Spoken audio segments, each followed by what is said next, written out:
Interrupt this incredibly awesome music to bring you some incredibly awesome political talk on Damn Radio. That is correct. And I'm Samuel Trapp, and I am going to bring you some of that political talk.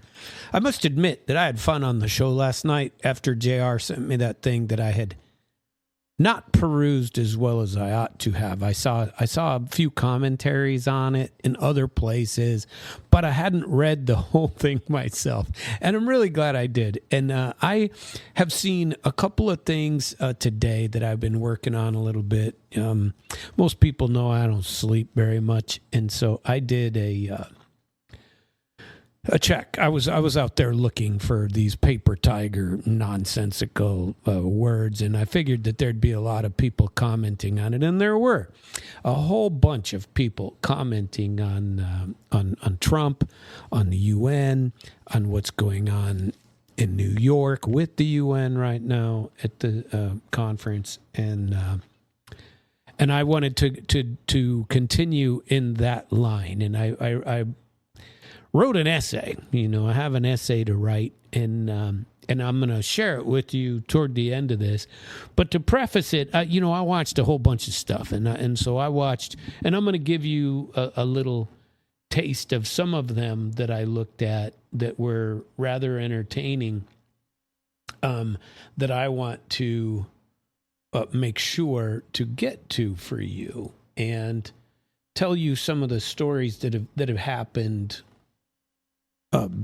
from various folks. Zelensky's been all over the place. He's been all over the UN stage and has put out all kinds of commentary. And I wanted to talk about some of what he has said because he hasn't been making a whole lot of sense on a lot of it, or he's saying some things that are less than truthful, let's say. So I reviewed a bunch of articles, and I read something on Marco Rubio today, which I will share with you. What am I talking about? In certain languages, you can put the words wherever you want. Sentence order doesn't matter. The order in the sentence. Like in Russian, you can say, I to the store went, instead of saying I went to the store. And it makes the same, it's the same. As long as you change the endings of the words appropriately, nobody gives a rip. But apparently I'm stuck on some kind of weird pattern monitor. Well, I wanted to talk about Russia being in such bad shape, right? Trump, oh, geez, they're failing, And we have KH-2 helicopter type UAV drones that are now coming out and frightening the Ukrainians, all the children over there. And then we have Jeffrey Sachs, again, on America's Broken Promises. He had said a couple of things. He had a full article where he came out and attacked Trump on what he said. Brazil's Lula came out and told Trump to take a hike. Orban came out and said some words. We're not going to quit buying Russian gas. What are you, nuts? He talked about it, and there's all kinds of articles. Zelensky, let's get to a couple of them that I'll share with you. But I did go through a lot of these articles and other people's comments to at least, I suppose, tame my point of view some, just a little bit, maybe tame what I'm saying. But it turned out not really changing my mind at all. I wish there were some other news for the Trump lovers of the world, but and I'm not a Trump hater.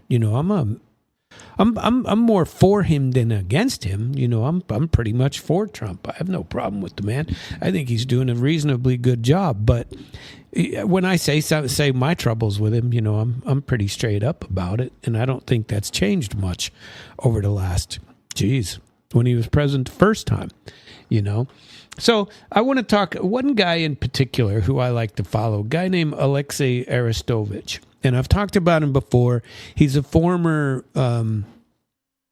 I don't know, advisor, I suppose you'd call him, to the Z-Man himself. And he's on the outs with them. And but he's not pro-Russia at all. In fact, quite the opposite. And this one in particular, today's 1 hour long show, which I watched, is, pretty harsh on what he claims about Russia, but usually he's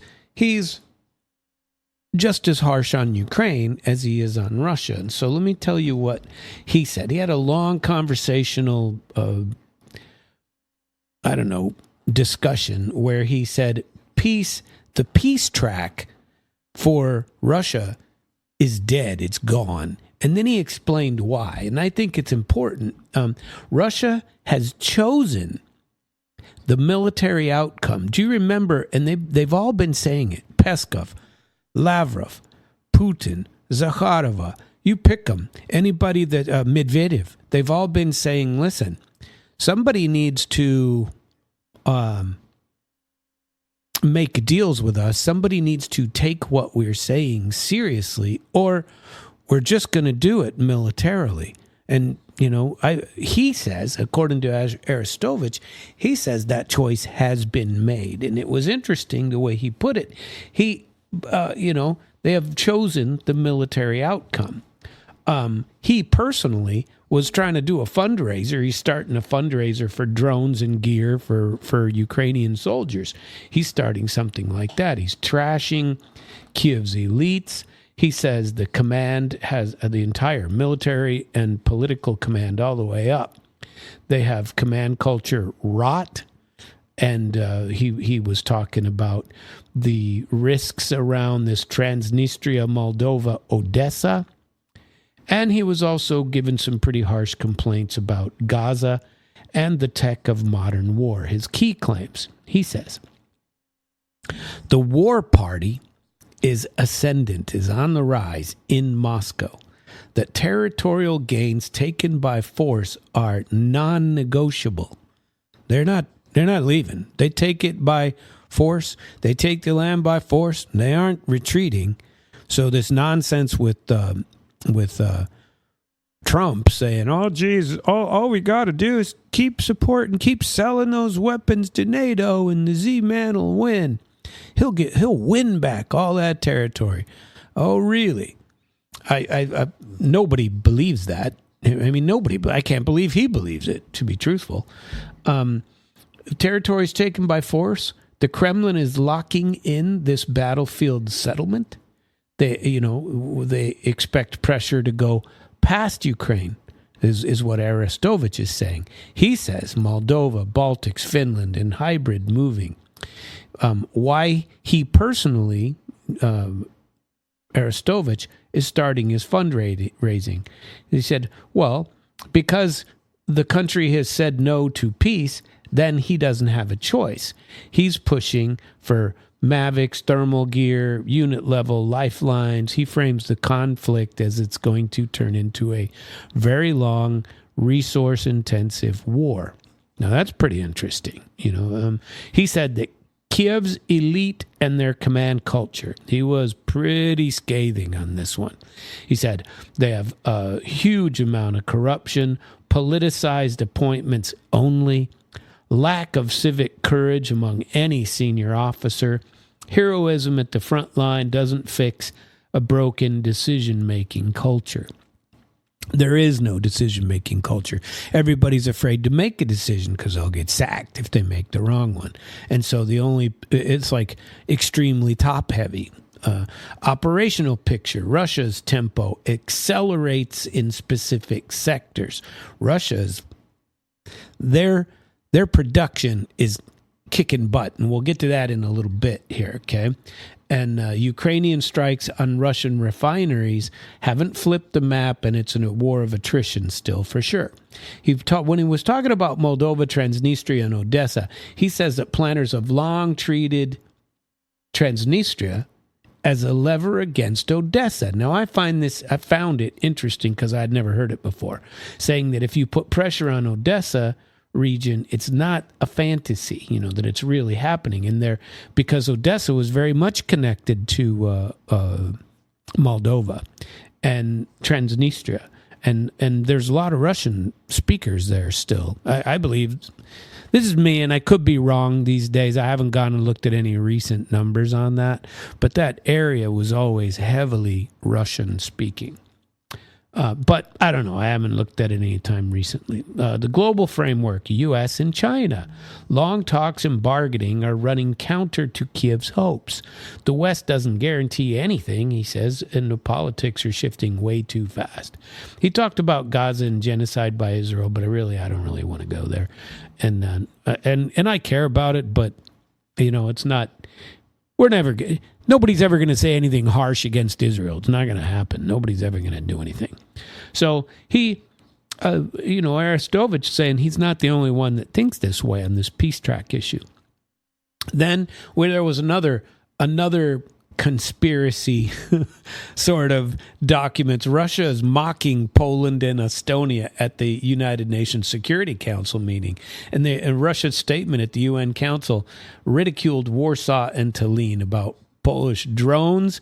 He said, "There's no explosive found. A damaged roof was hit by a Polish misdropped missile, and you're blaming us." He said, "Estonian airspace, there was never any incursion. The jets tracked outside the border." And he said the flight data tracks it and proves it, and that Europe is just paranoid. He called them paranoid. And then he said, if we can just, through all of these allegations, paint Russia or paint Europe. No, how do I want to say this? Europe can paint everything anti-Russia, and they're hysterical and corrupt, and they're trying to nudge U.S. politics or trying to bait Trump and his team. And they're having, limited success doing it, so of course they're going to do it. Why does this matter? Because Moscow didn't come to the UN Security Council to debate. It came to troll them. They're hitting, Poland hit Poland themselves, but will blame Russia anyway. And the United Nations Security Council has turned into a geopolitical stand-up comedy hour. Everything with a roof is Russia's fault, he said. And then the balancing note, this is Russia's position, and I've talked about some of these things. I mean, of course, there's other sides to this, but I've told you if they did do it, I think they're doing. And Zelensky said something in his stand-up show at the UN Security Council. He said, "Well, I think they're doing it because they're testing the air defenses of NATO to make them give money to NATO, just like I said, or give money to each other and worry about their own air defenses and quit giving it all to Ukraine." So, but the big one, those are, so we had Arestovich. I saw a whole bunch of interesting short videos, 8, 10 minutes, 20 minutes from the UN. And then Jeffrey Sachs. Jeffrey Sachs is brutal. And if you get a chance, go out and watch the entire video. But the core message, he's saying Trump blew it and he's risking World War III. I don't know that I go that far, but Sachs calls U.S. policy completely incompetent rather than strategic. Daily reversals, no coherent framework, arms packages that prolong the war and kill negotiations. He slams Europe for all of their moral posturing about dialogue, and on Gaza he goes all out. He combines it. He's pretty anti-U.S., says U.S. is complicit in all of this because they aren't limiting or doing anything. In fact, at the UN Security Council, the only one to the veto was the U.S. They said we must demand that they stop this war and stop this incursion. The only one that stopped it, or the only one that vetoed that, was the U.S. It's embarrassing. Nonsense. So Sachs says this isn't a grand chess match with Trump. It's a weather vane blown daily, different directions. He says he's a weather vane, and he's blown by the lobbies, whoever talks to him latest, So the paper tiger line, if the West is flailing and Russia is running factories, which is true, who's the paper tiger? Who, what paper? Zelensky, his comments, which I'm going to address separately and Rubio's separately, after he said Trump is a game changer. Yeah, Trump's a game changer. Trump's a mind changer, is what I say. He says that now Trump understands the battlefield. So Zelensky gets to come over. Tell Trump, we're winning. And Trump goes, oh, well, that's good news. Why don't I go out and tell the planet that I think you're winning too? And if you just get more money and NATO keeps buying from us, more stuff. The guy's still in business. He's out there making business. And then he said Russia's economy is bad, but somehow they still have money. How is this working? According to Zelensky. Zelensky says this, Europe must stop buying Russian energy. And he's pointing this specifically, he took a shot at Orban. Now there's several countries doing it, but he said Orban in particular, you got to do something. So there's this energy leverage. If Europe's stopping purchases is so decisive, that implies that Russian energy is still funding the war. Therefore, how can they be a paper tiger? If their energy is so strong, if they're failing, then why stop buying Russian oil? Why stop buying Russian gas? If Russia's collapsing, as Trump says, why in the world is it a problem? And then, get this, Zelensky, genius Zelensky, him and Trump, I tell you what, they both came up with some real good ones. Without China, according to Zelensky, Russia is nothing. Russia is nothing. Right? Well, what is China supplying all the power to all the production of their weapons, which we'll get into in a second? What's happening? He says these were Western backed. So remember when Ukraine and Russia and a couple other countries too that were involved here that had to give up nukes too, like Kazakhstan, and I forget who the other one was, Belarus, I think, had to give up their nuclear weapons when they were independent after the fall of the Soviet Union. They entered into something called the Budapest Memorandum. And everybody had this memorandum, and the Soviet Union was still supposed to provide security, nuclear security, for those countries. And the U.S. was going to supply security too. So they're still pointed at each other, these nuclear weapons, but they're going to retreat to Russia proper. But the U.S. never retreated. They started placing them all over Europe too. So Russia has now gone to putting them back in Belarus. But the Budapest agreements, he's claiming they weren't a real security guarantee. And it really wasn't. And the U.S. said they weren't worth the paper they were written on anyway. But he says that the Budapest Memorandum failed because the West didn't honor the agreement. That's Zelensky, right? So I tell you what, why don't we have new security guarantees? That's what he's after now. We need new security guarantees. Well, who's going to honor them now? So if we make new security guarantees, we failed in the old ones, but you know what? The West will honor this next batch, right? Because Zelensky, oh geez, he's what does Alex Christoforou call him? He calls him Churchill number 2. He also calls him Z-Man. No, he didn't call him Z-Man. I call him Z-Man. He calls him Green Goblin, but he gave that up. He said he doesn't call him that anymore. Last time I watched one of his deals. So, but here's a great debate question. If Beijing is holding the lever, why is Kiev lobbying Washington? Why aren't they lobbying Beijing? So where is the leverage? If the leverage, if you need to convince Xi Jinping of something, go over and talk to him, Z-Man. Go get something done. Obviously, what Trump is saying to, if anything, to Beijing is not working. They're saying, gee, we're going to sanction you for buying Russian oil. Okay, fine. Go ahead. India, same. I don't know. The next one was Marco Rubio at the United Nations Security Council. But obviously he speaks for Trump, but he says something different. He says we got to be patient. The president, we have had multiple negotiations venues, Turkey, Alaska, but our patience isn't infinite. expect economic pain for Russia and U.S. arms sales to Ukraine. And, he says a line of contact truce, like ceasefire. He said, that's generous of us, saying that and trying to convince the Z-Man to take a ceasefire. But Russia will never agree to a ceasefire. They'll agree to a end of the conflict. That they will do, but they will not agree to a ceasefire. That's not going to happen. So we can and will sell, according to Rubio. He says it's a commercial. This is a commercial transaction.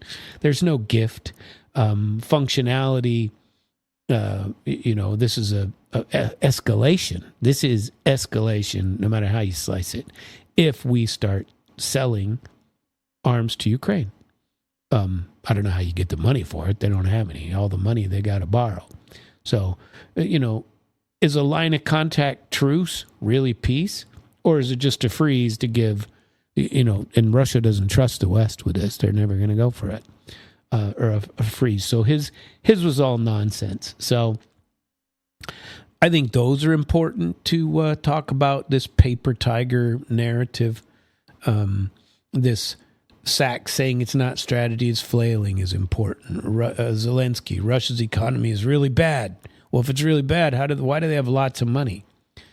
Arestovich, they've closed the peace book anyway. I don't know. Let's get further into this, okay? Zelensky, here's a Trump gets it now, he says. China doesn't want peace. Europe has to stop buying Russian energy. Air defense is the point. We got to close the skies. So now they're saying, that they're going to start doing it. Then he says, Orban is the problem. So Zelensky then reacts to Trump when he said, Ukraine can win it all. Trump's now with us, he said. We've retaken hundreds of kilometers. That's not true, by the way. And Russia is probing European air defense with drones. We'll build post-war security guarantees, but there's nothing written yet. And until then, what happens? More missiles and an open tab? We'll give you more missiles and all the money you want. Then you can win, right? And then he's on China. China holds the key. Budapest has failed. We need new guarantees, and the U.S. is the backstop for that. Okay, well, are you going to talk to Beijing, or are you going to have Trump do it? And then Marco Rubio's warnings. All crazy. Jeffrey Sachs argued that U.S. policy is incompetence dressed up as strategy. There's still very little dialogue with Russia, constant escalation via arms, moral posturing or commentary on social platforms is replacing any form of negotiation. That's what's happening. He scorns. He really says he has no respect, nor do I, by the way, for a lot of these. Merz, Starmer, and Macron, oh, geez. None of them are worthy of any consideration as a global leader, really. I realize they hold the positions, but damn. What are you doing for your people? Anything? It's like the story I told you about the additional $2 billion coming to Ukraine from Germany last night. Nonsense. And he says it's these are difficult times. There's no dialogue, and we're talking we're talking the potential for nuclear war is what he is saying. No dialogue between Russia and Europe. Zero. There was a little bit of talk between Trump and Putin, but the European line is either deafness, they don't hear, or they're reckless and they're gambling for more war. They want it. And he's pretty rough on Gaza. He says it's a U.S.-backed genocide. Now, he says it's I don't know about the U.S. backing, but I don't dispute what he's saying. That I don't dispute, and so I don't know. We'll have to we'll have to keep an eye on that, okay? But I generally try to take not a whole position on what's going on in Gaza and Israel. It's a shame to me what is going on over there. I dislike it quite a bit. So I want to read you a couple of these. When Russia was speaking at the Security Council. And here's the translation. He said, "It's extremely regrettable that members of the Security Council are today forced to waste their time attending a meeting initiated by our European colleagues solely for the New York tour of a well-known former actor." He's talking about the Z-Man. "For this occasion, they are packed here like a subway at rush hour. And every speech we have heard and will hear is a rehash of the previous one, and none of them bear any relationship to the truth. Our meeting, of course, will bring no added value to the cause of peace in Ukraine and will be nothing more than another shameful episode in the hypocritical fairground that is the presentation of the Ukrainian issue by Europe. The European sponsors of the Zelensky regime want the UN Security Council to live like them in some parallel reality in which Ukraine doesn't lose on the battlefield, lose city after city, and Ukrainian citizens continue to line up and die in a senseless slaughter for Western geopolitical interests. In this distorted picture, they are trying to impose upon us today. Ukraine is an island of democracy and freedom, and its usurper leader, who broke every campaign promise and imprisoned thousands of his fellow citizens, enjoys the support of all Ukrainians, who see no need for elections since they have such a wonderful president. Those who, for whatever reason, play along with Ukraine's European puppeteers in this charade must understand that they are essentially accomplices in a criminal manipulation whose goal is to prevent a long-term, just, and sustainable peace in Ukraine, which would include, among other things, the development of security guarantees that would eliminate the threat of a new conflict in Europe. This is, in essence, a conspiracy aimed at ensuring that Ukrainians continue to die by the thousands in a senseless, fratricidal massacre which Russia's Western enemies have been preparing for many years, hoping to bleed our country dry and undermine its security and economic potential. At the same time, they deliberately ignore ugly phenomena that are blatant for any civilized state and that no self-respecting government would tolerate, either in its own country or in its neighbors. We are all, in particular, being asked to turn a blind eye to the fact that Kiev puppets, driven mad by Russophobia and the permissiveness of their overlords, have no intention of abandoning their persecution of Russian-speaking citizens in Ukraine, forbidding them, contrary to their own constitution, to speak their native language and teach it to their children. Before our very eyes, people are being forced, under the threat of death and persecution, to renounce their identity and their spiritual and historic roots. And all the so-called European democracies applaud this, baselessly claiming that Russia allegedly wants to trample Ukrainian identity. We have never had such a goal. This is a huge, brazen lie promoted by the Kiev princeling to intimidate and dupe the world community.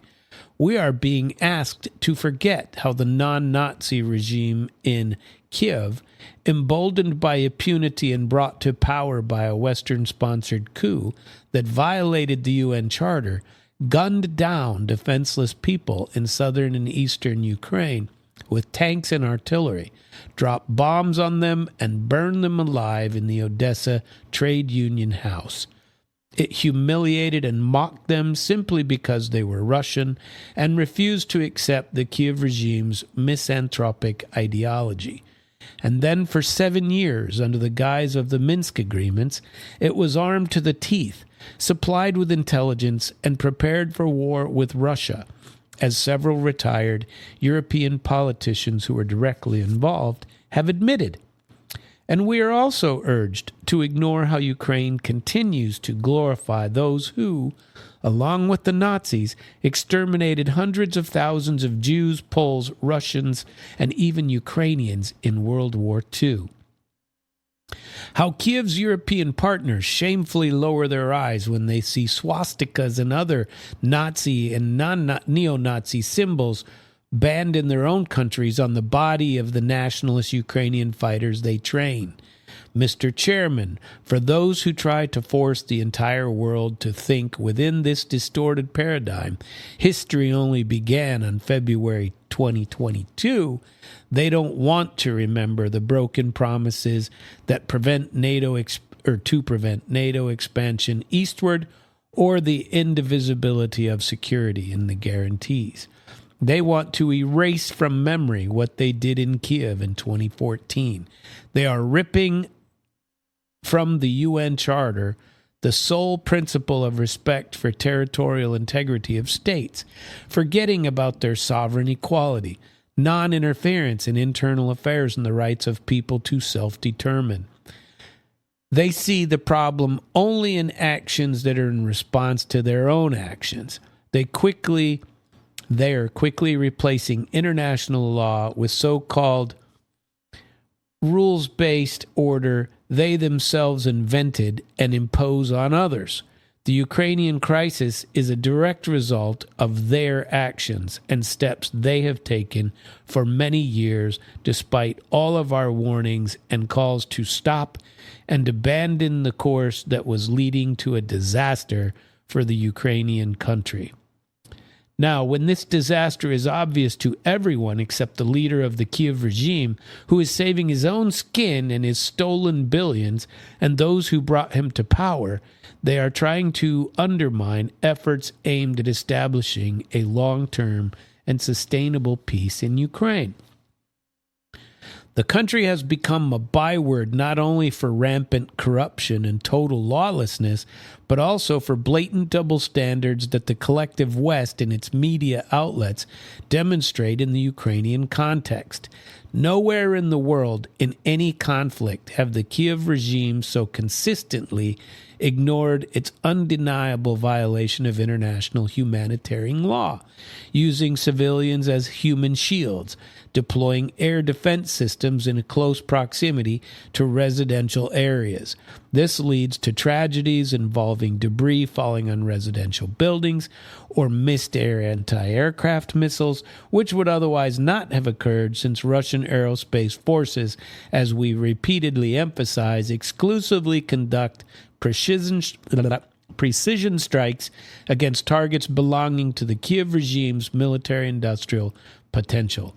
Furthermore, in most cases, these strikes are a response to Ukrainian drone strikes against civilian targets in Russian cities and the targeted shelling of Ukrainian Nazis in residential buildings, schools, kindergartens, and hospitals that the West ignores. Unfortunately, the UN Secretariat is playing along, eagerly echoing any claim from Kiev and ignoring the dismal statistics voiced by the Russian authorities. This is a constant, flagrant violation of Article 100 of the Charter, which requires impartiality among UN staff. This line does Antonio Guterres and his subordinates no credit. Mr. Chairman, it is clear to all of us today that EU and NATO are deeply entangled in the anti-Russian Ukraine project, confused and lying, and have no idea how to extricate themselves from the situation they have gotten themselves into. Washington was the first to see the light after the new American administration came to power.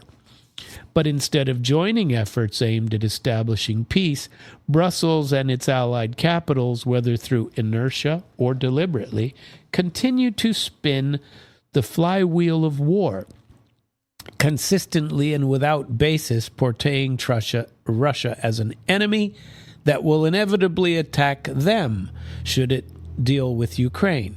Today, this war partly has lost sleep, trying in every way to undermine the results and understandings reached during the meeting between Russian and U.S. presidents in Alaska a month ago. The UN is throwing tantrums, including in this very room, over unsubstantiated claims of Russian drones flying into Poland or Russian fighters flying over Estonia.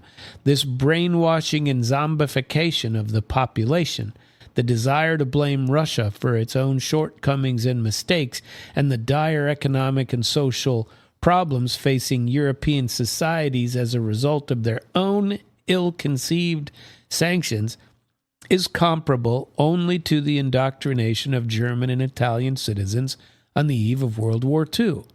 And then, having learned yet another bitter lesson from history, all of these manipulators will shrug their shoulders and claim they didn't understand the consequences of their actions. It's encouraging that not everyone in Europe is prepared to follow this disastrous path. More and more political forces and leaders are emerging who reject war and confrontation in Europe and advocate for the development of mutually beneficial and equal relations with Russia. We have advocated for this scenario from the very beginning. Mr. Chairman, the contours of a future world in Ukraine are clear to us all, and it is also obvious what the Kiev regime's vision of what it might look like bears no relation to reality and merely condemns thousands more Ukrainian citizens unwilling to go to the front to senseless death.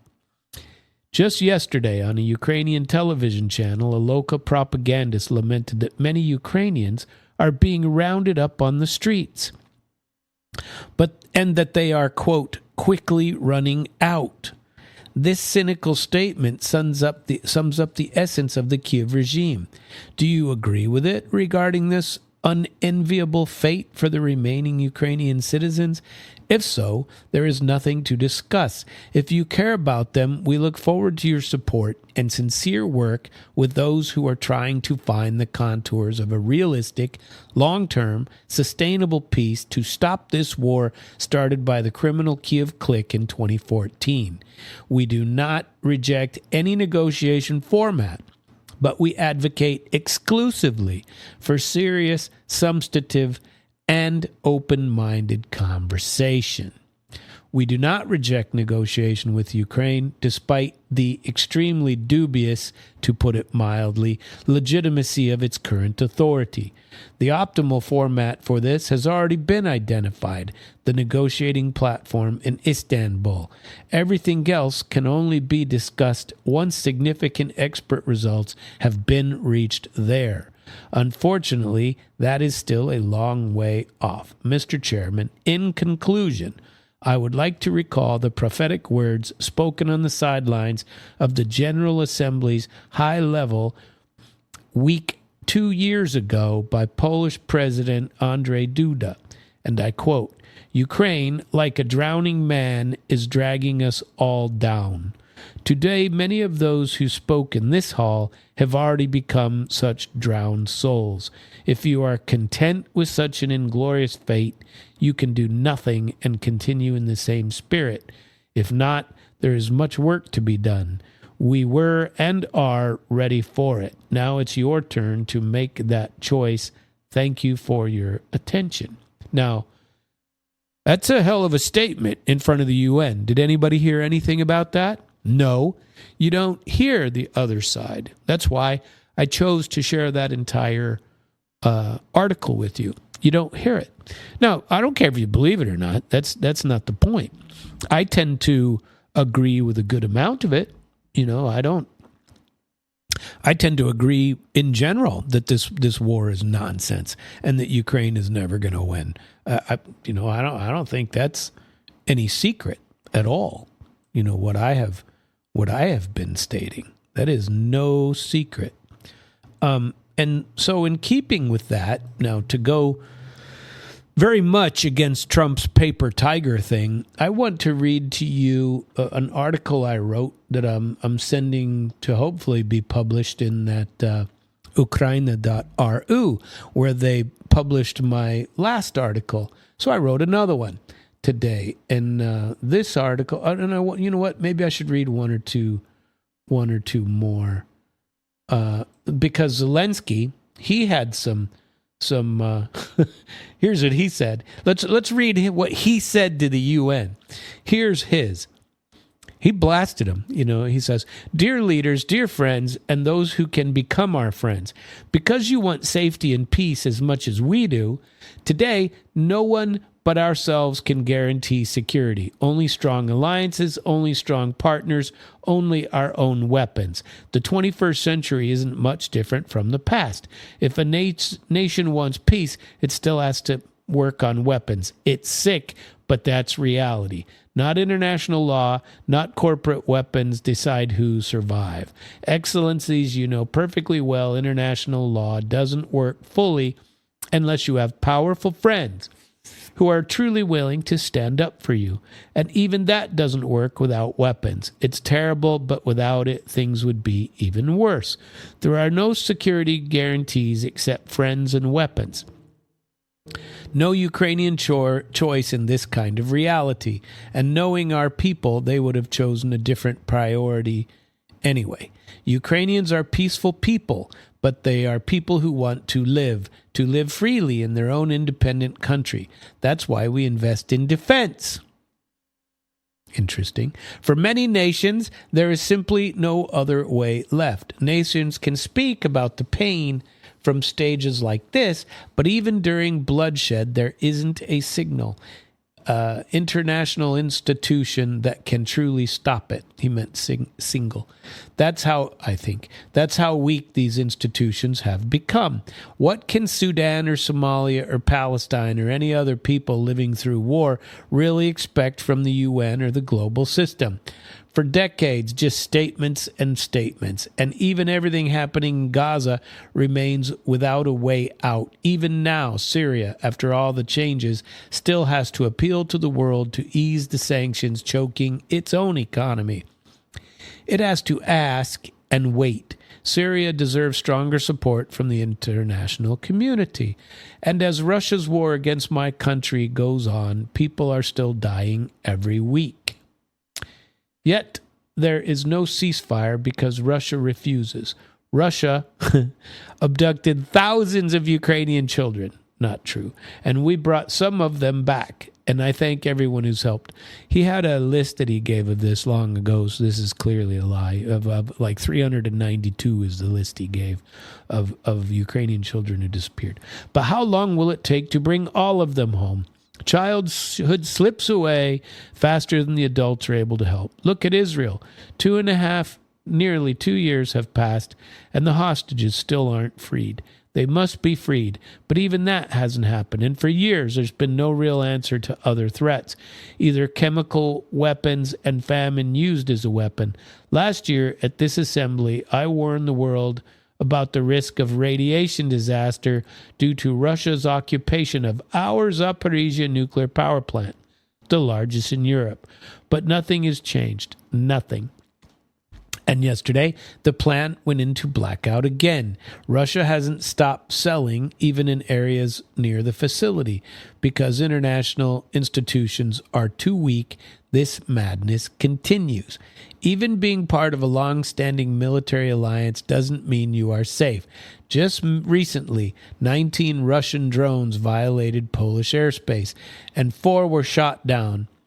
Luckily, they were not Shaheeds or even war-related drones. Otherwise, the results would have been horrific. By the way, there were no warheads on any of them. Otherwise, the results would have been horrific. Estonia had to call a UN Council meeting for the first time in history because Russian fighter jets deliberately entered its space. Moldova is defending itself against Russian interference. We are helping Moldova, and Russia is trying to do to Moldova what Iran did to Lebanon. And a global response, again, is not enough. We have already lost Georgia and Europe. Georgia is, well, human rights and European nature. That's through elections, by the way, in Georgia. Blah, blah, blah, blah, blah. human rights and the European nature of the state system are only shrinking. Georgia is dependent on Russia, and for many, many years, Belarus has been moving toward dependence on Russia as well. Europe cannot afford to lose Moldova too. It's important to remember how the world once ignored the need to help to help Georgia after Russia's attack, and how the moment was missed with Belarus, how Moldova must not be lost.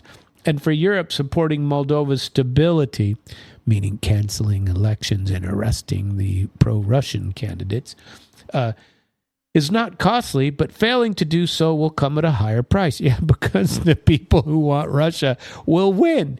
That's why the EU needs to help Moldova now with funding and energy support, not just words or political gestures. There's some Transnistria is a Moldovan state that supplies electricity and oil, and they were cutting off Ukraine the last I heard.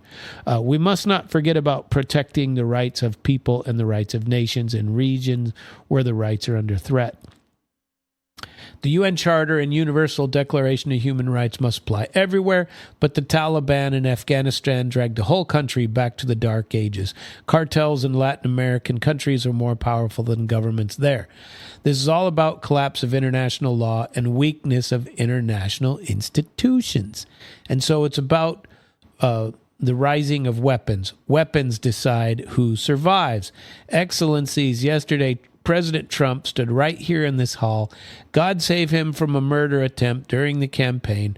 A shot was fired from a rifle, and just a fraction of an inch saved his life. Just days ago, the president, along with hundreds of thousands of Americans, honored the memory of Charlie Kirk. Sadly, his life was cut short by a bullet. Once again, violence with a rifle in hand. We also mourn a Ukrainian woman, Irina Zarutska. She was brutally killed with a knife here in America, the very country where she was seeking refuge from Russia's war.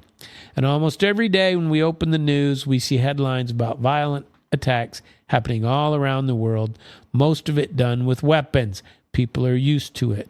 But weapons are evolving faster than our ability to defend ourselves.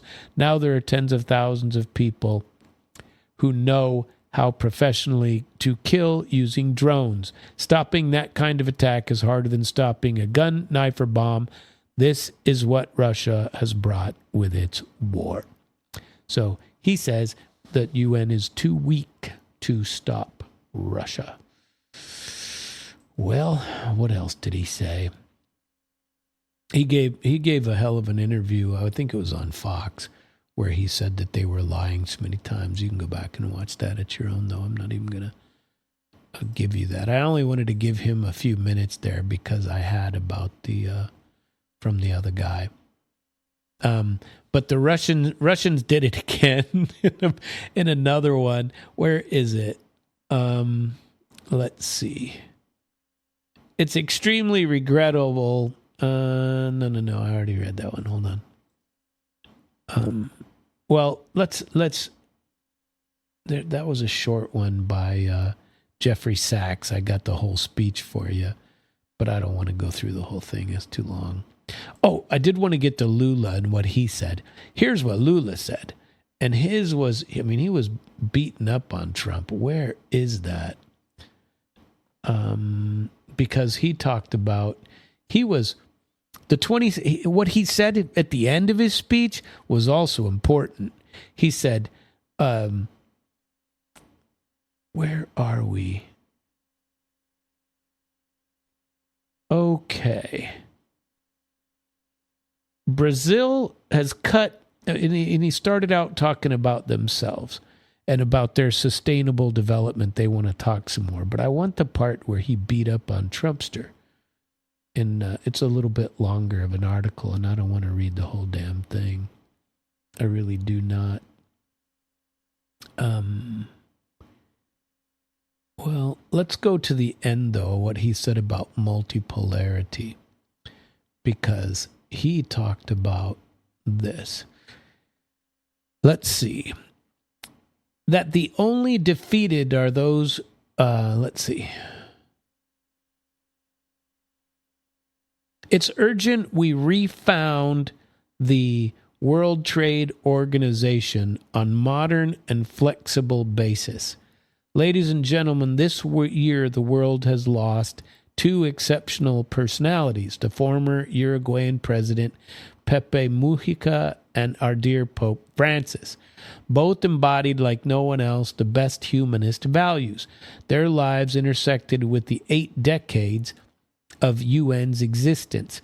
Were he still among us, he would probably use this platform to remind us that authoritarianism, environmental degradation, and inequality are not inevitable, that the only defeated are those who cross their arms in resignation, that we can overcome the false prophets and oligarchs who exploit fear and monetize hate, and that tomorrow is built with daily choices, and it takes courage to act to transform it.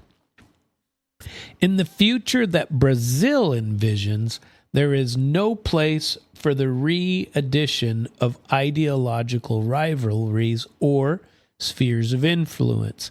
Confrontation is not inevitable. We need leadership with clarity of vision that understands the international UN is not a zero-sum game.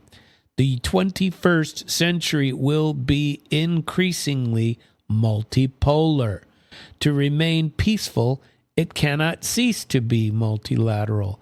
Brazil attaches growing importance to the European Union, the African Union, ASEAN, the Asian one, CELAC, BRICS, and the G20. The voice of the global South must be respected and heard. The UN today has 4 times more members than the 51 present at its founding. Our historic mission is once again to make it a bearer of hope and a promoter of equality and peace, sustainable development, diversity, and tolerance.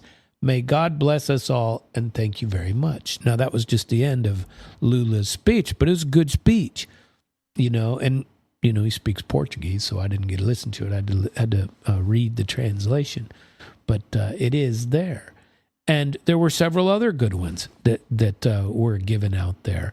And, it what Lula said, how did he put it? He said he wanted Trump to act with greater responsibility on the world stage, and he warned that Washington should not see itself as the emperor of the world.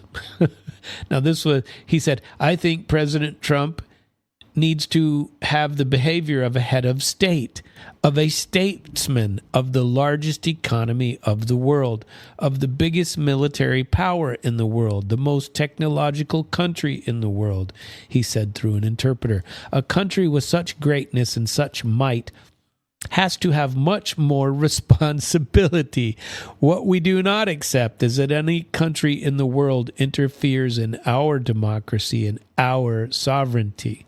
He rejected Trump's claims of unfair trade, pointed out that the U.S. has enjoyed a $410 billion trade surplus with Brazil over the past 15 years. He said that Brazil's justice system is independent, and neither the president nor foreign powers can interfere in judicial rulings. In his General Assembly address, he said that U.S. tariffs and sanctions imposed in response to Bolsonaro's trial were unilateral and arbitrary measures against our institutions and our economy. And Trump accused Brazil of censorship, repression, judicial corruption, and targeting of political critics. But later he said something, about Lula. He said, he seems like a very nice man, actually. He liked me and I liked him. At least for about 30 seconds, we had excellent chemistry. It's a good sign. The U.S. president also revealed that the two leaders plan to meet next week, while adding a sharp remark that Brazil is doing poorly and without us, they will fail. I don't believe that, but I'm no Brazil expert right now. So anyway, it was a very active day today. I want to read you my article and my thoughts, particularly after his comments last night. So let me get where... Oh, I also wanted to tell you there were... just because I quoted him in my article, I went out and found some letters. Get this. Why don't we tell about air defense missiles? S-350 and S-400 output more than doubled in 2025. And the S-500, they're ramping up, and they've got a bunch of those ready to come out of production. So Russia's state air defense giant, Almaz-Antey, said that it has more than doubled production of the S-350 Vityaz and S-400 Triumph systems in 2025, citing new lines and mastered serial production of new missile types. This was a task carried out on September the 19th. Echo reporting, multiple outlets amplify the same theme. S-350 and 400 output has surged. Military Watch, VPK.name, and Pravda are also say the same thing. So if the Tiger, the paper Tiger, maybe they need to be taught that the paper mill is running 3 shifts. It's running. Moscow says on its own that production is more than doubled in this year. So they're not falling apart. It's hard to square, some sort of paper tiger with nothing with all of the high-end surface-to-air missile output. And so overall, missile and drone throughput. Ukraine said recently that Russia had doubled its own missile production to more than 2,500 a year and has 2,700 drones a month that according to Ukrainian estimates, these Shaheeds specifically.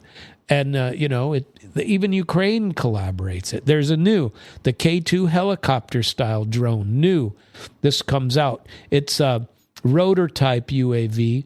It's called the BAS-200. It's an unmanned helicopter. It's made by Rostec, a Russian helicopter firm.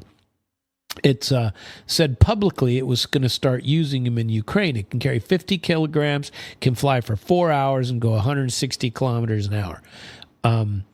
It's also, the K2 is actually a helicopter. It's just made by the same company as all. And it's a rotor-type drone. So Russia isn't just spamming quadcopters. It's field rototyping UAVs like the BAS-200, heavier payload, longer legs, more utility. That's gone up dramatically. And then the S-500. What is it, where is it, and what we can say about its production. The designation S-500 Prometheus is, they call it the Triumphator M.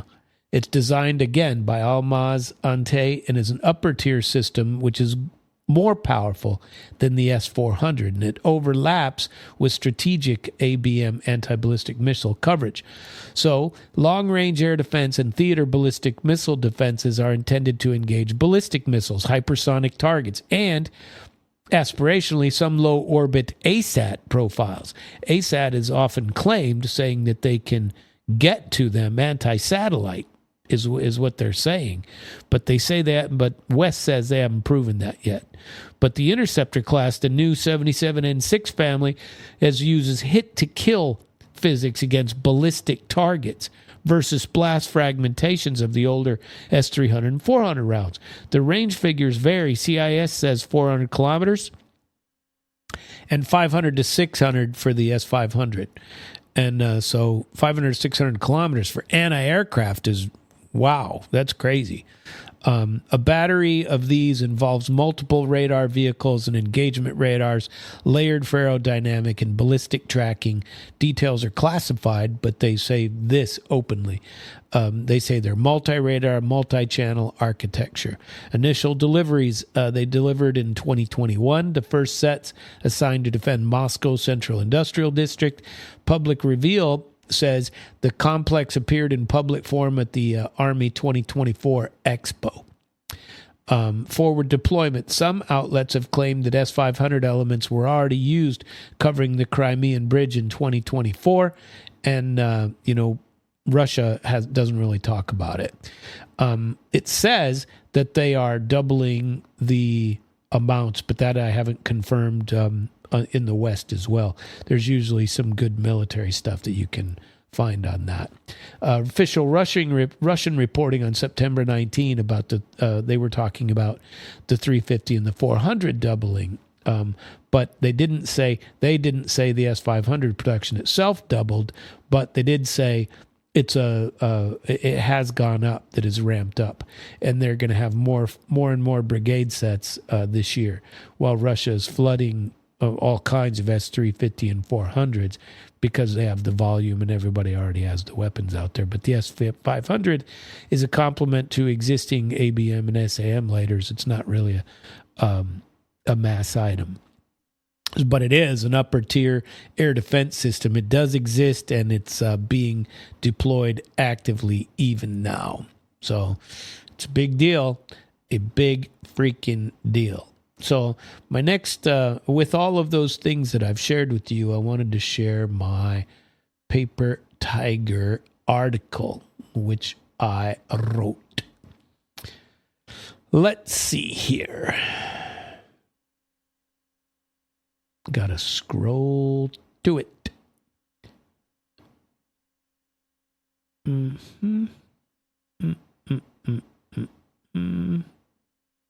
All right, here we go. Paper Tiger 2.0.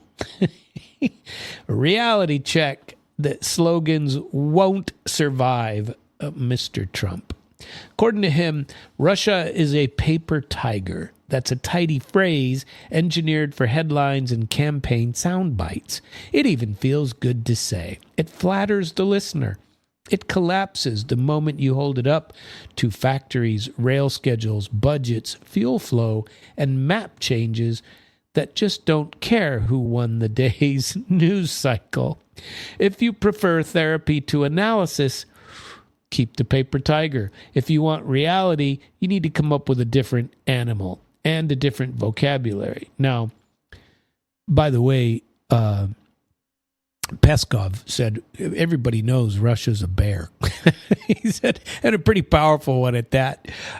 Anyway, this essay isn't a love letter to Moscow, Kiev, Washington, or anyone else. It's an audit of a cliche. I'll grade the paper tiger claim across 6 domains: industrial capacity, operational effectiveness, economic resilience, energy leverage, and diplomatic latitude and technology, while weaving in 3 distinct narrators that I reviewed: Jeffrey Sachs, the professor with a blowtorch, Alexei Arestovich, the bitter insider, and Vladimir Zelensky, the master of the contradictory soundbite.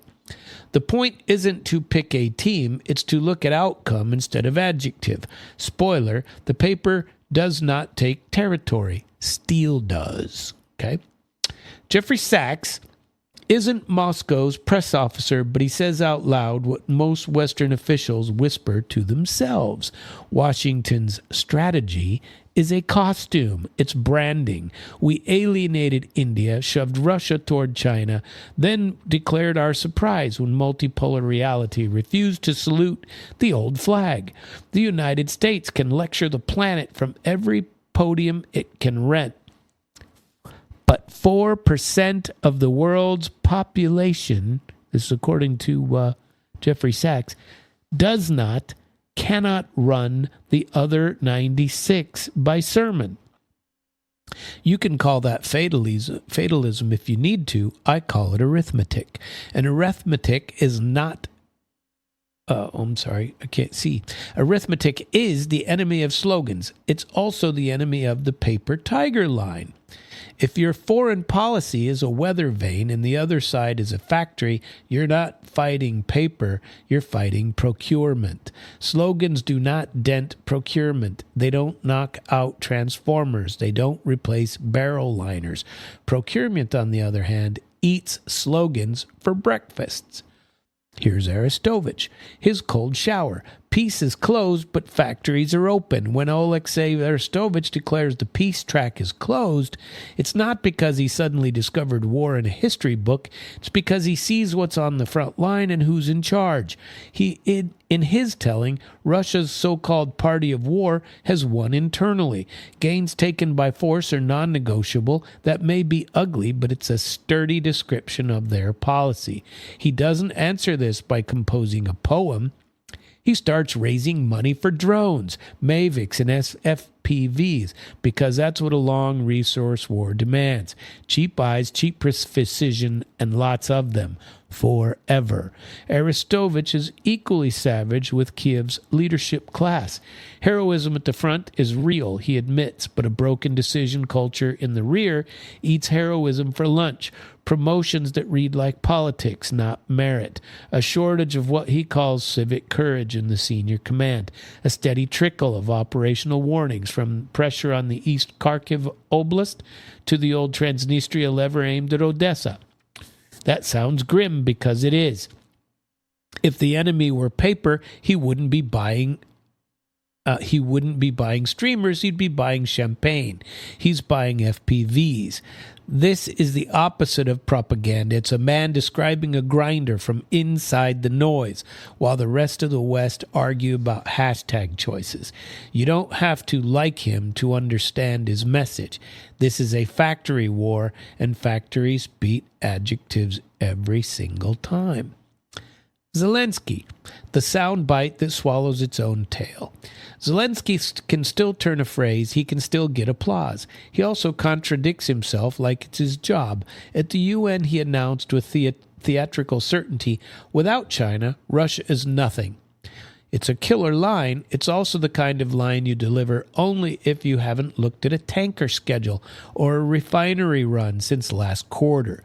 Beijing's intake of Russian crude has been massive. India's isn't a rounding error either. Nothing doesn't move that much oil.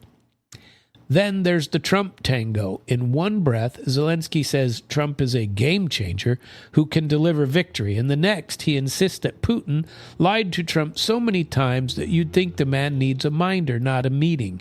Which is it, savior or sucker? Trump. If your plan rests on both at once, you don't have a plan. You need a script rewrite. Finally, his scoreboard brag. X kilometers deoccupied, with the immediate caveat that Russia controls 10 times that. It's like losing a football game 48-3 and pounding the podium about your field goal. It's motivational. It's not dispositive.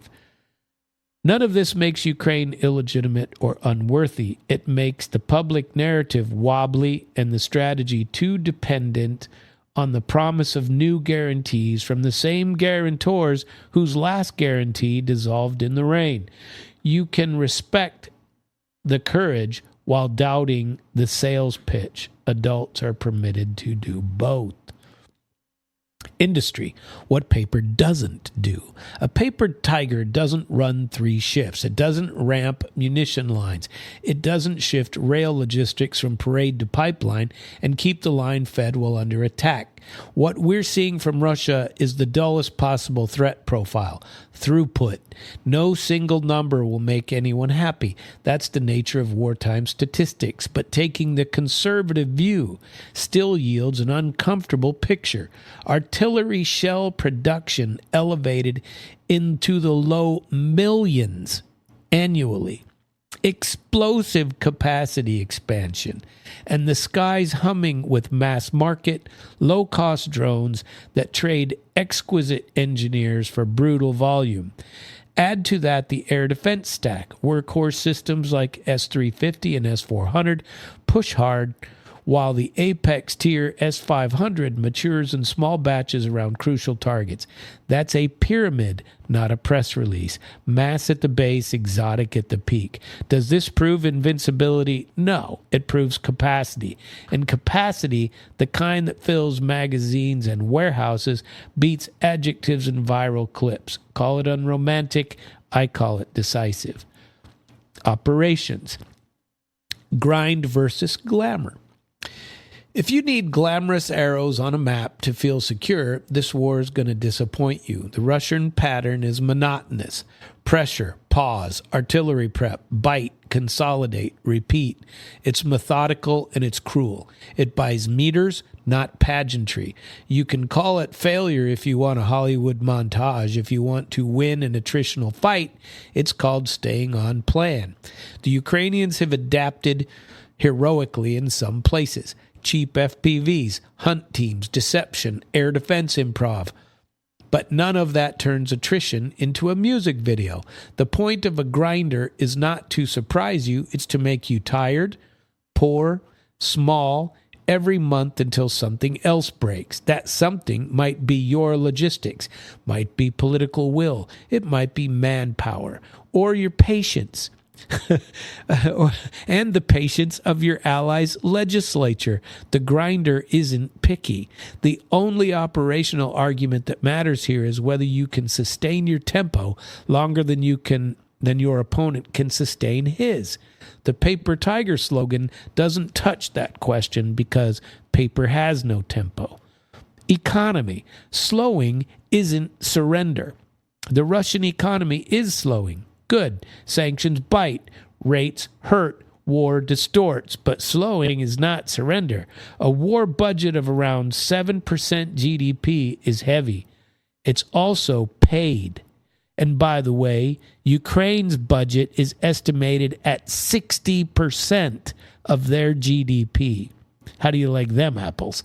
Unemployment at record lows and a wartime footing signals overheating of the economy and strain, not collapse.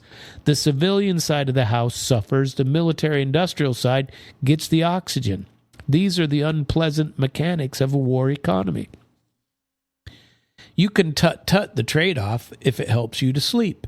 It won't change the fuel in the locomotive or the wages on the factory floor. The question that matters is whether the state can continue to finance the war chest without tipping over into a political crisis. Today's answer is yes.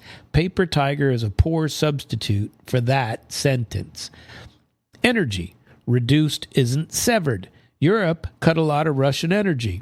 Okay, good again. It didn't cut it to zero. It rerouted. It relabeled. It found legal and political cul-de-sacs to park some of the flow and liquid national gas terminals to channel to others. Meanwhile, Asia took the barrels with a discount and a shrug. Add that to the inconvenient politics of EU unanimity, Budapest smiling for the camera and saying nope out loud, and the picture is what it is. Reduced isn't severed. If you need to believe that cutting energy is the master lever, then you've already conceded that Russia isn't paper. It's paid, and paid matters. Paid buys time, steel, explosives, and the ability to absorb mistakes. You don't have to applaud it, but you do have to account for it. Diplomacy. Love is optional. Transactions are not. BRICS and the Shanghai Cooperation Organization are not a bouquet of roses from Moscow. They're a cash register and a transit map. That's all they need to be. A functional gray marketplace of parts, service, finance, and workarounds is enough to keep your war economy exhaling. On the other side of the aisle, Western statements are unified and noble, while practical questions, range tables, target sets, escalation ladders, funding votes arrive with caveats and schedules. That all matters. The world doesn't grade speeches, it grades shipments. Then there's the information war. In the UN chamber, Russia's representatives don't persuade so much as perform. They troll Poland and Estonia, declaring every roof their innocence, calling Ukraine a Zelensky concentration camp. It's grotesque, and it works with some audiences. The point isn't to convince you, it's to muddy every frame until your allies can't agree on what they saw, let alone what to do about it. Paper doesn't troll, professionals do.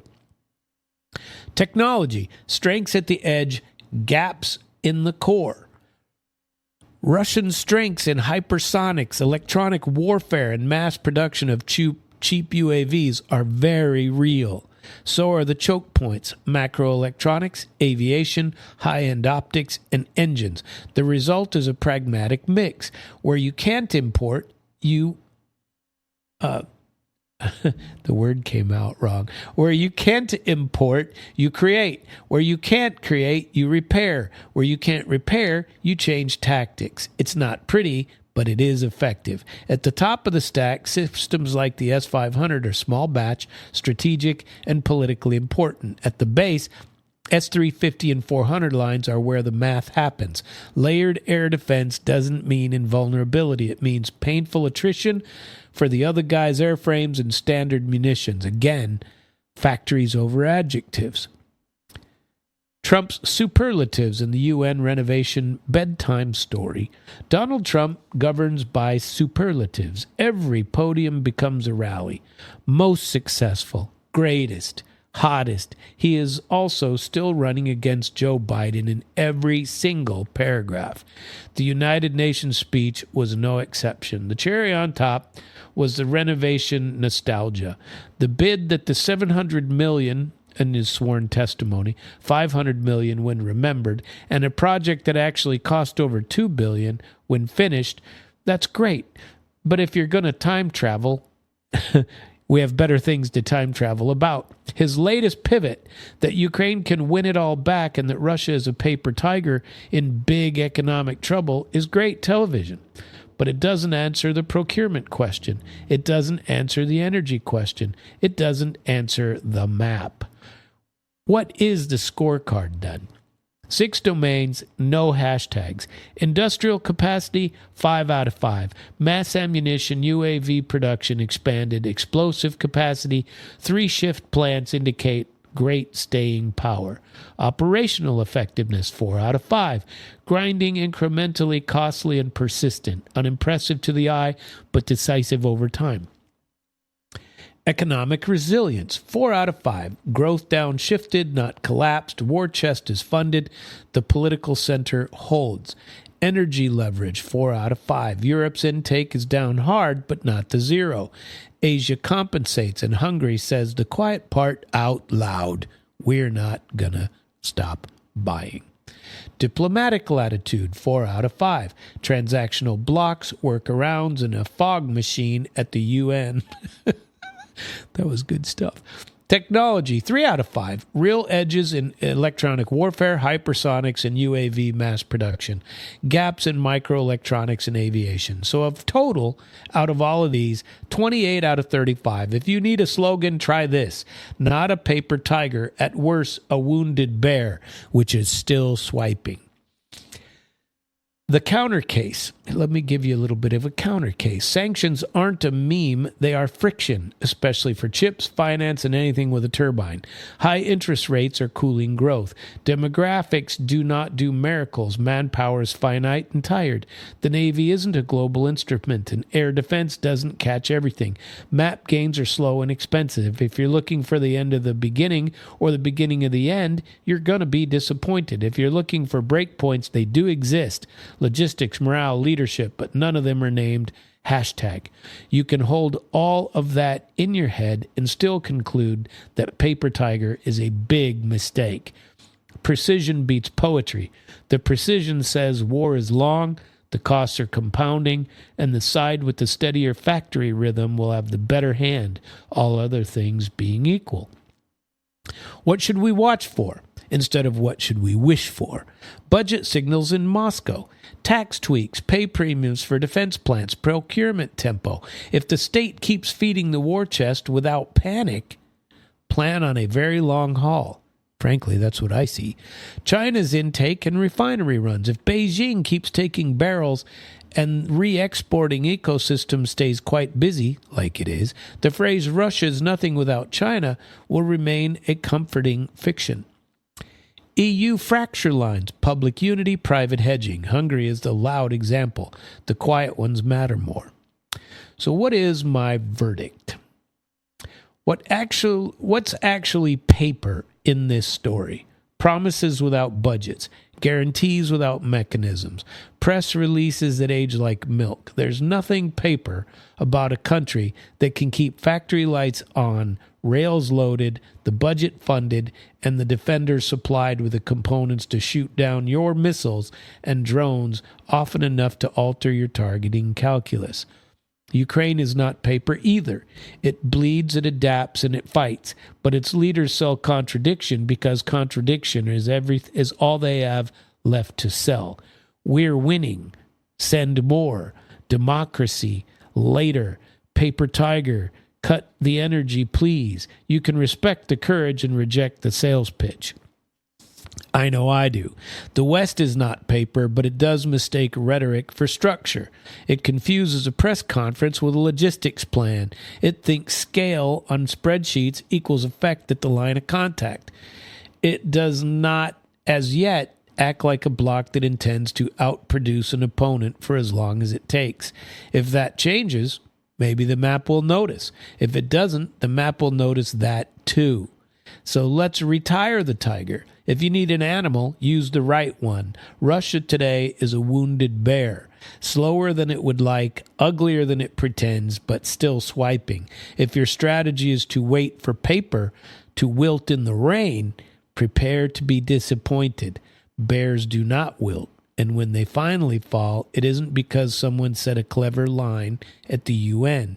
It's because steel ran out, fuel ran out, money ran out, or political air ran out. Those are the real levers, and they are measurable. They are not hashtags. Until you can pull them consistently, stop congratulating yourself for spotting paper where there is muscle and momentum. Do the adult thing. Budgets, barrels, bodies. Then tell me about tigers. And that is my article. Now, I've also translated that into Russian for sending it out, but I won't read it to you in Russian. I have it right here for you, though, if you're interested. Well, but that was exciting. And I'm a little bit early, so cool. I can get to a couple of these stories that I wanted to get to anywho. Or was there somebody I wanted to this one's in Russian, though.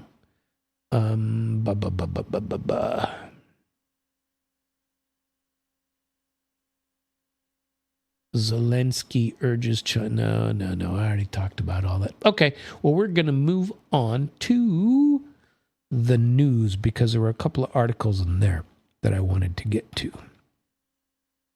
And so I just got to find the right page.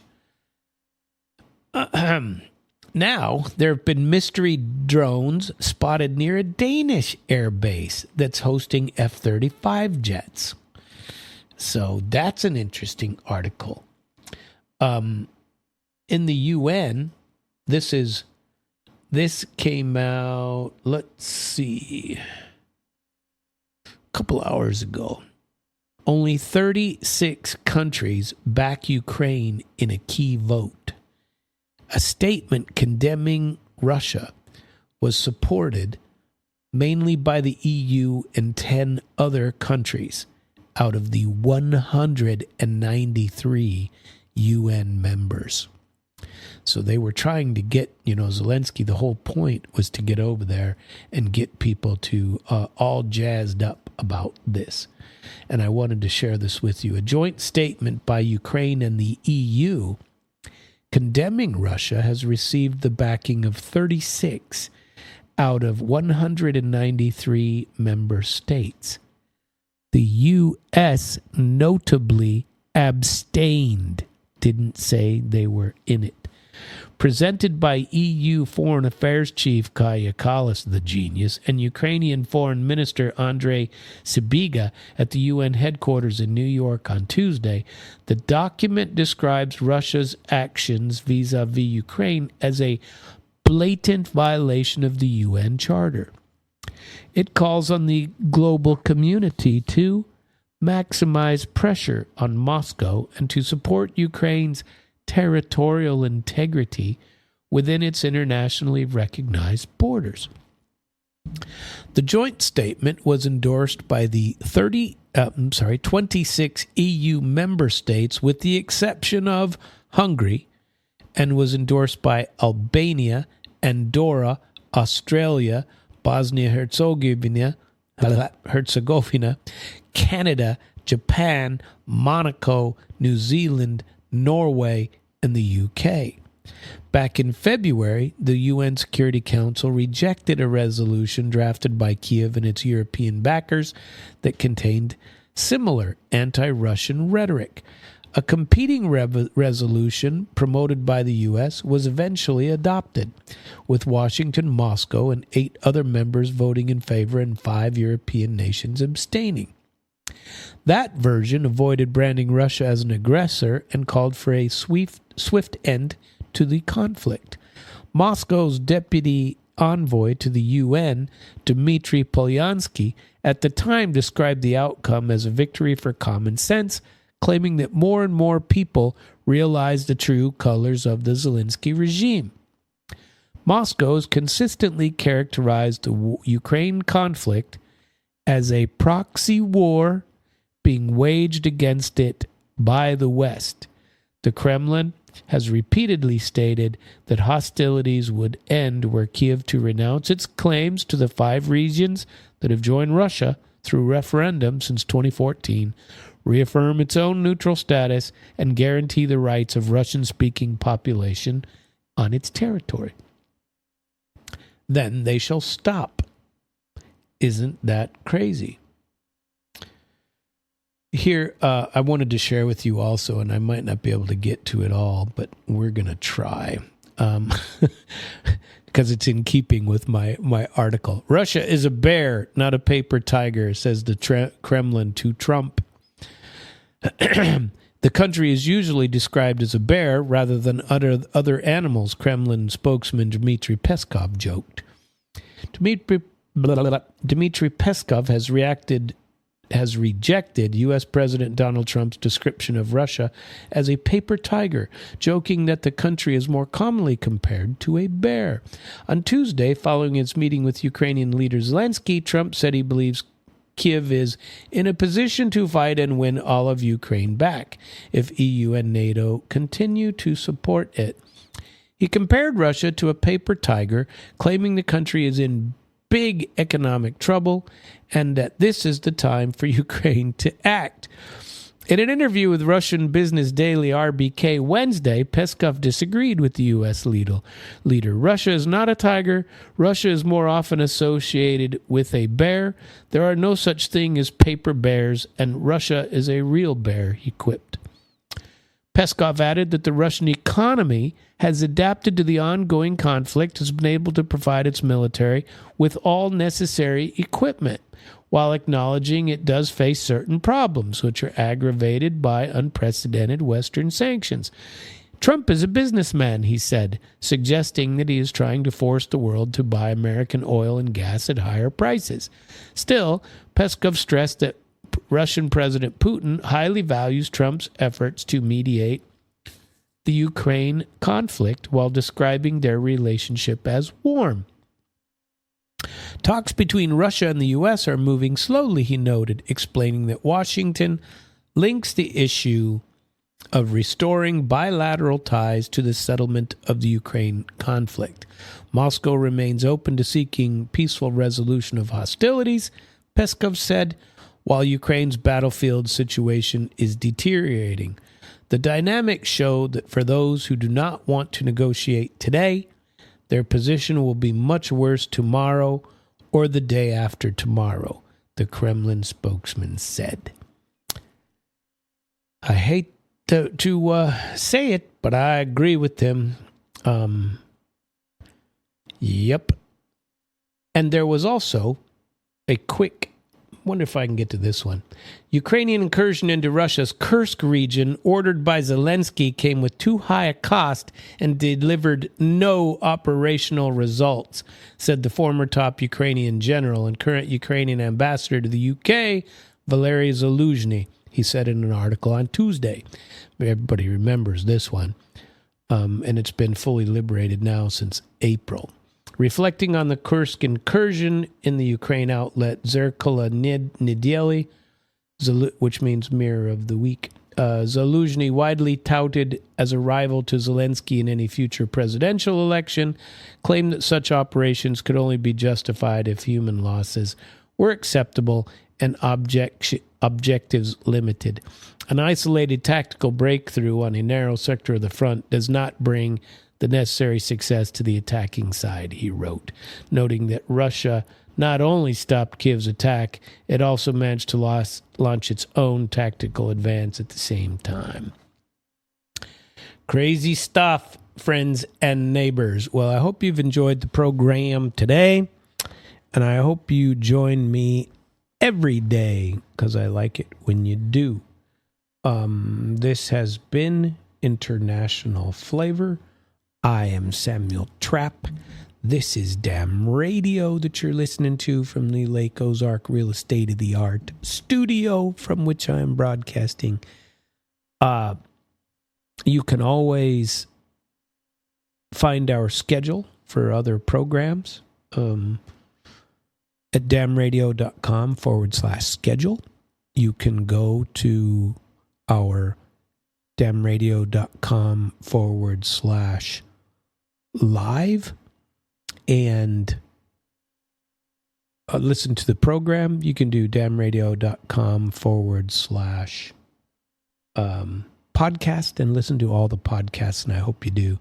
I see a caller coming in, but it's going to cut off the recording on the video, so give me a call tomorrow, if you would, please.